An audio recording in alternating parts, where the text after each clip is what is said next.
Evangelho de Lucas, capítulo 17. Jesus estava fazendo uma jornada para Jerusalém, e o Evangelho de Lucas delimita essa grande jornada a partir do capítulo 9, a jornada para Jerusalém, diferenciando assim dos demais evangelhos que colocam a chegada de Jesus bem no final do livro. O Evangelho de Lucas dedica mais da metade à grande jornada para Jerusalém, para consumar a obra de redenção na cruz. E aqui no capítulo 17, nós encontramos um fato bastante inusitado.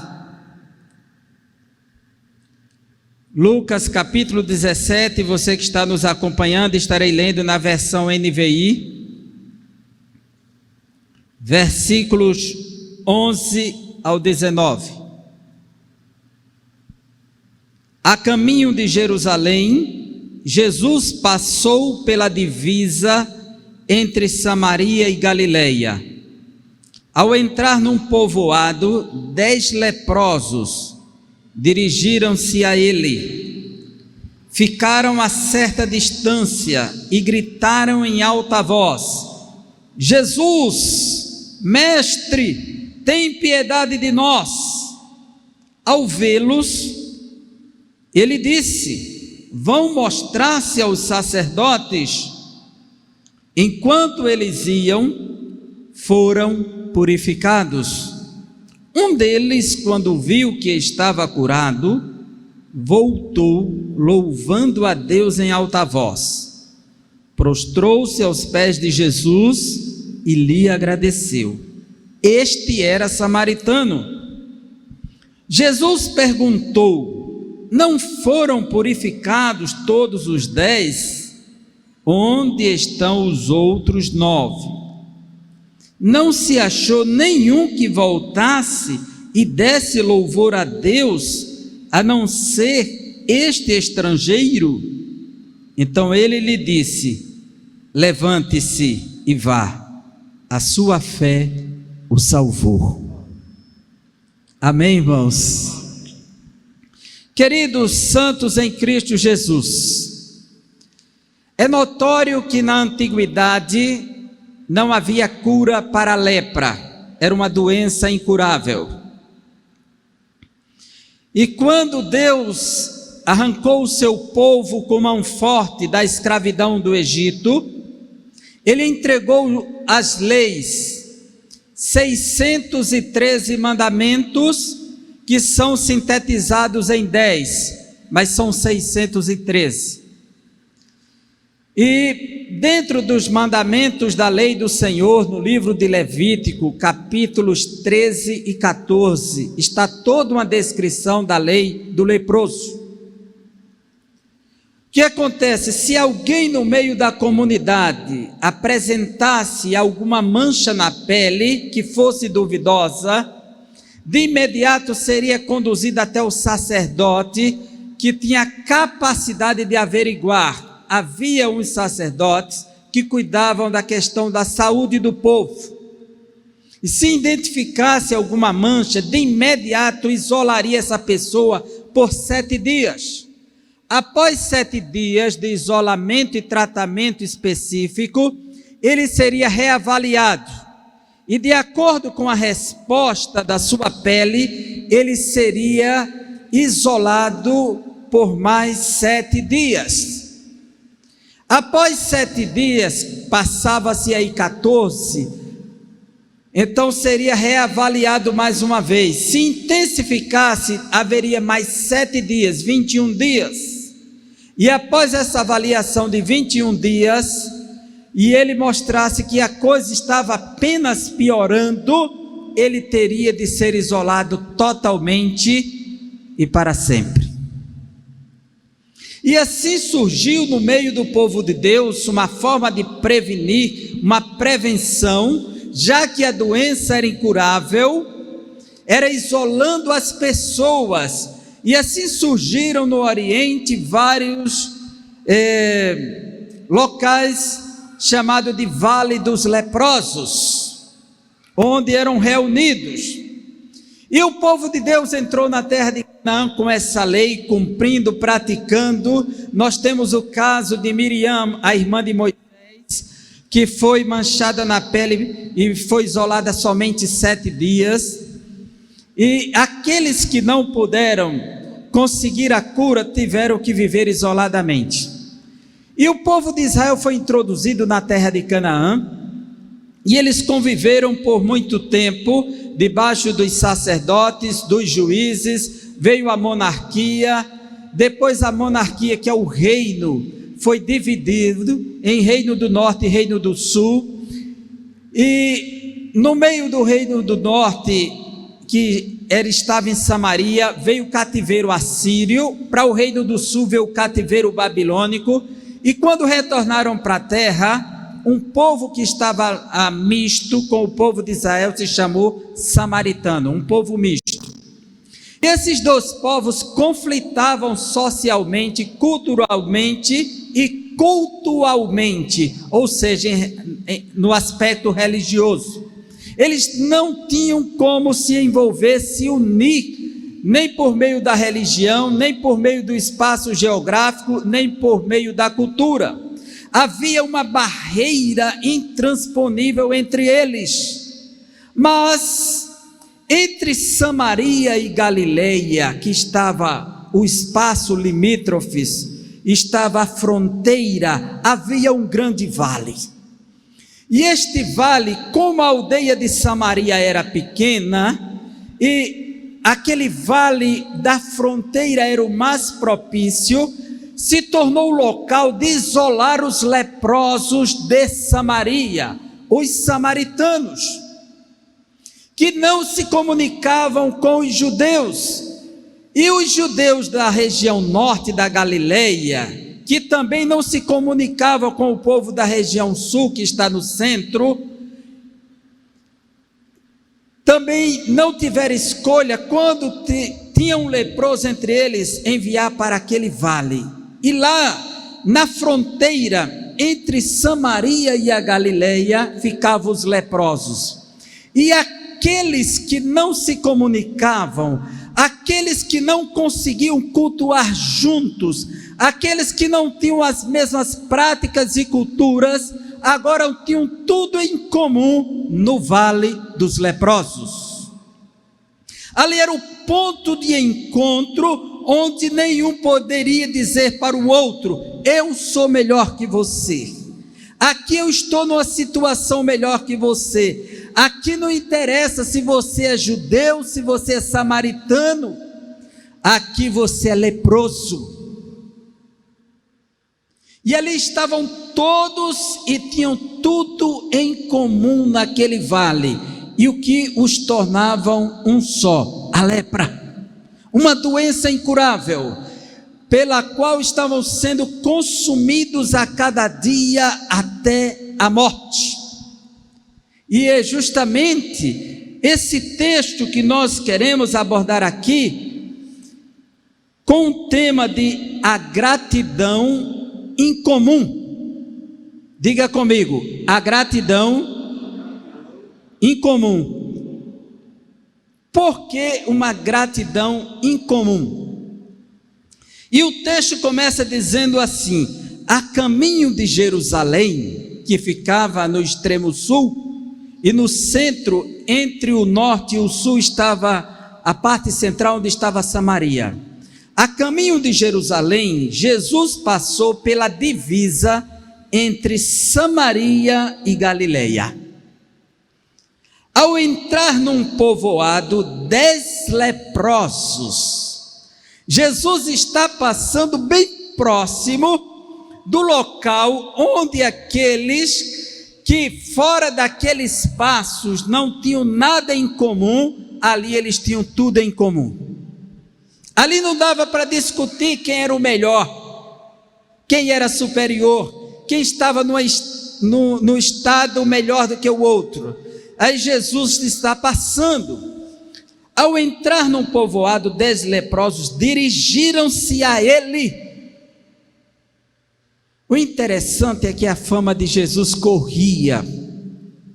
Não sei como essas notícias conseguiam entrar em espaços tão desastrosos, em espaços inacessíveis, onde havia barreiras sociais. Mas talvez quando alguém era detectado com lepra, que já ouviu falar de Jesus, alguma coisa era levado para lá, ele conduzia a informação que tinha um homem que estava na Palestina naqueles dias, curando leprosos. Você conhece esse homem que cura leproso?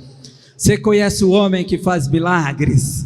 Já ouviu falar daquele que opera maravilhas, que muda a história, que muda a situação, que transforma vidas, que traz paz no lugar da tristeza? Aquele que desfaz as tempestades, aquele que arranca o morto de 4 dias da sepultura. E o texto diz que eles correram e pararam a certa distância, pois eles sabiam que não podiam se aproximar de ninguém puro. Eles eram considerados impuros. Era uma ameaça para qualquer pessoa. A lepra os tornava uma ameaça para qualquer um. Tinham que ficar a certa distância. E eles pararam. E como a Bíblia é clara ao dizer, os 10 leprosos dirigiram-se, todos de forma comum, dirigiram-se a ele, a pessoa certa. Ficaram a certa distância, todos pararam, a mesma atitude em comum, e gritaram em alta voz: Jesus, mestre, tem piedade de nós. Todos reconheceram de forma uníssona que eram dependentes, que eram carentes, que eles não podiam se libertar daquela doença, que eles não podiam enfrentar aquele problema sozinho, que eles não tinham como triunfar sobre algo que os atormentava, e os aprisionava, e os carcomia, e os devorava a cada dia. Eles não tinham como enfrentar, e nada melhor do que reconhecer que tem alguém que pode fazer aquilo que não podemos, e este alguém se chama Jesus. E eles gritaram: tem piedade de nós, mestre. Gritaram a pessoa certa, fizeram a coisa certa, agiram da maneira correta. Buscar quem pode fazer, pedir a quem pode realizar o que não podemos, clamar a quem pode ouvir, confessar a quem pode perdoar. Ao vê-los, ele disse, e Jesus não viu somente um, Jesus viu a todos. Jesus conhece a minha e a tua necessidade. Ele sabe o que tem no meu e no teu coração. Ele não conhece somente as veias que circulam no nosso corpo. Ele não sabe apenas quantas células há no nosso corpo. Ele não conhece apenas quantos fios de cabelos há na nossa cabeça. Ele conhece o que tem na minha e na tua alma. Ele conhece o que tem no meu e no teu coração. Ele conhece o pensamento que ainda não se formou no teu cérebro, porque Ele é o Senhor da razão, Ele é o Senhor do conhecimento, Ele é o Senhor de tudo. E o texto diz que Ele, olhando para eles, ao vê-los, Ele disse: vão mostrar-se aos sacerdotes. Só poderia ordenar alguém para ir ao sacerdote se ele demonstrasse algum sinal de pureza. E Jesus nem ao menos averiguou, chegou perto para analisar o caso, porque ao vê-los, ele já os conhece, já sabe qual é a sua necessidade, sabe onde está o problema e sabe como resolvê-los, então já manda para mostrar, para buscar o diagnóstico. Vão mostrar aos sacerdotes. E indo eles, e todos obedeceram à voz de Jesus. E indo eles, enquanto eles iam, foram purificados. Que belo, irmãos. O nosso Deus, a Bíblia diz que Ele não faz acepção de pessoas. Ele manda a chuva sobre os bons e os maus. Faz o sol nascer sobre o justo e o injusto. É um Deus que abençoa, que tem misericórdia, que oferece a sua graça a todos, sem distinção. E aqui a gente vê como as coisas vão acontecendo de forma comum e em comum a todos. Foram purificados. Versículo 15. Um deles, enquanto viu que estava curado, voltou louvando a Deus em alta voz. Prostrou-se aos pés de Jesus e lhe agradeceu. Este era samaritano. A atitude deste samaritano, desse ex-leproso, revela aqui uma gratidão incomum. Dentro do vale dos leprosos, tudo era comum a todos. Tinha tudo em comum. Até ouvir de Jesus foi algo comum a todos. Ir em busca da bênção de Jesus foi comum a todos. Receber a bênção foi comum a todos. Mas ser grato pelo que ele fez não foi comum a todos. E é aqui onde mora a diferença entre as pessoas que recebem de Deus bênçãos incalculáveis, bênçãos insondáveis, que têm desfrutado da graça comum, que têm pedido sempre, que têm recebido sempre, mas não têm aprendido a ser grato a Ele. E a gratidão é uma coisa extraordinária, porque ela faz a diferença em qualquer situação, em qualquer atitude. E um deles, quando viu que estava curado, voltou louvando a Deus em alta voz, prostrou-se aos pés de Jesus e lhe agradeceu. Não podemos pensar que o fato de clamarmos, recebermos bênçãos de Deus, está tudo bem. Porque tem gente que diz, mas eu oro, eu peço a Ele, Ele me dá tudo o que eu peço, eu só peço a Jesus. Mas será que agradece? Eu agradeço. Agradecimento não é só uma expressão verbal. A Bíblia diz que houve todo um mover.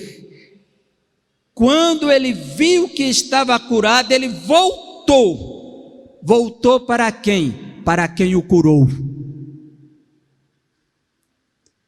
Quando alguém vê que Deus lhe dá, ele não sai agarrado à bênção que recebeu, ele volta para aquele que o abençoou.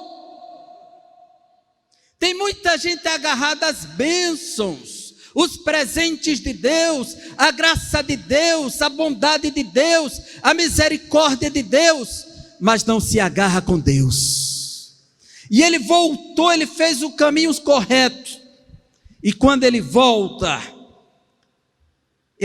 louvando e torna claro para todo mundo que ele está feliz, que ele está realizado, que ele está agradecido, e todos percebem, porque em alta voz, o que está acontecendo com esse homem? Eu fui curado da lepra. Quem foi curado aqui dos seus pecados? Quem foi sarado pelo Senhor, quem foi tocado pelo Senhor, então agradece, louva, exalta, adora, porque Ele é digno de todo louvor e toda adoração. E ao chegar aos pés de Jesus, Ele não contou história, prostrou-se, Ele se curva, porque aquele que Ele disse mestre, quando Ele sentiu a cura no corpo, reconheceu que Ele não é apenas mestre, Ele é Senhor de tudo. Ele se prostrou diante daquele que é Senhor, Senhor da vida, Senhor da história, Senhor em cima das enfermidades, dos problemas, das dificuldades. E Ele se prostra diante dele, não é somente com a voz. Quando Ele cantava, todos ouviam, mas quando Ele se prostra, todos veem. Agora é uma ação corporal, é uma entrega total, porque Jesus lhe curou. E o texto diz, versículo 17, Jesus perguntou: não foram purificados os 10? Jesus sabe, Ele conhece, Ele sabe o que fez, sabe por que mandou aos sacerdotes, Ele não tem dúvida da cura dos 10, Ele abençoou 10, não foram 10 os que foram purificados, onde estão os outros 9?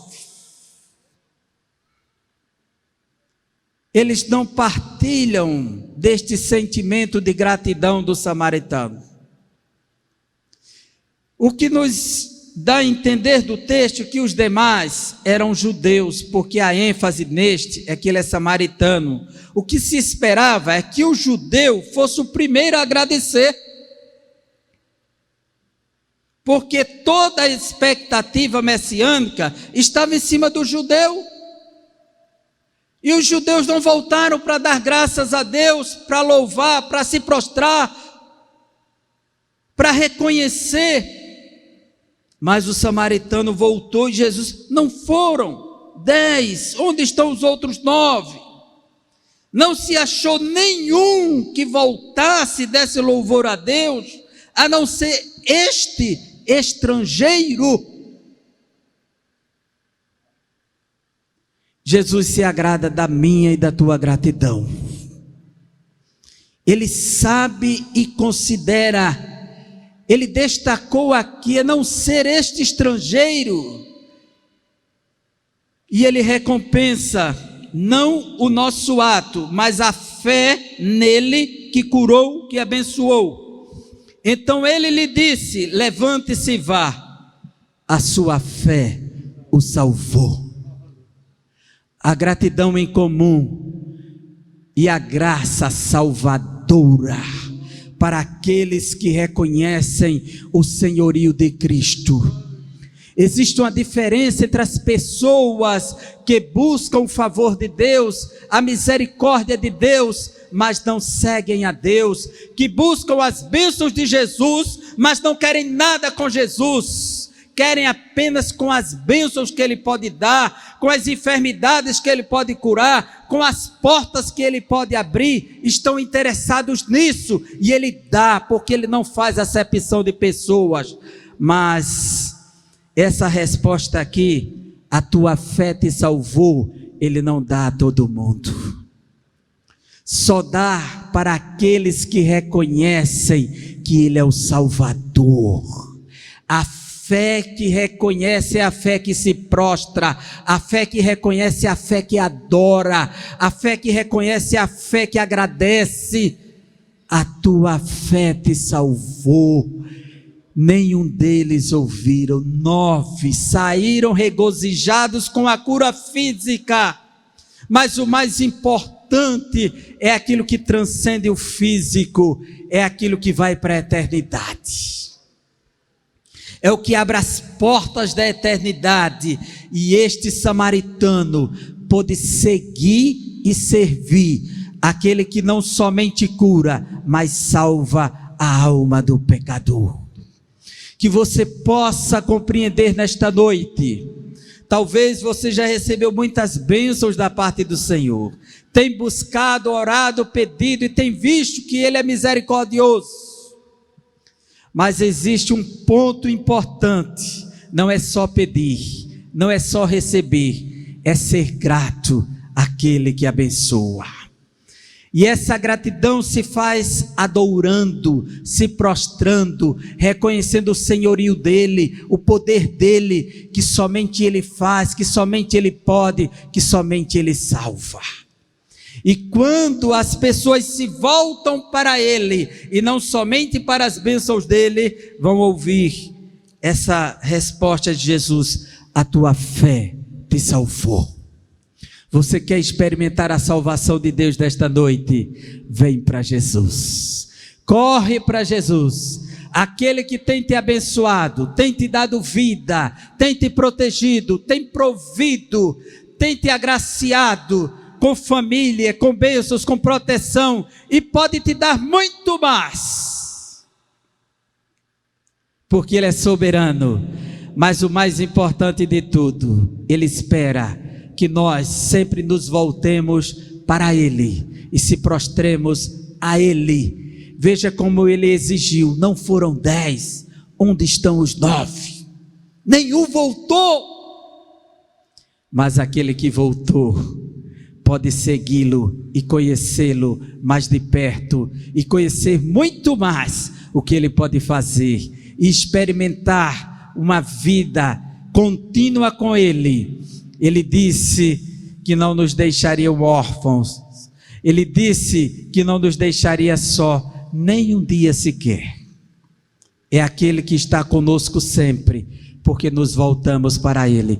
Volta para Jesus nesta noite, se prostra diante de Jesus nesta noite, e veja o que Ele vai fazer na sua vida, na sua família. Que Deus nos abençoe.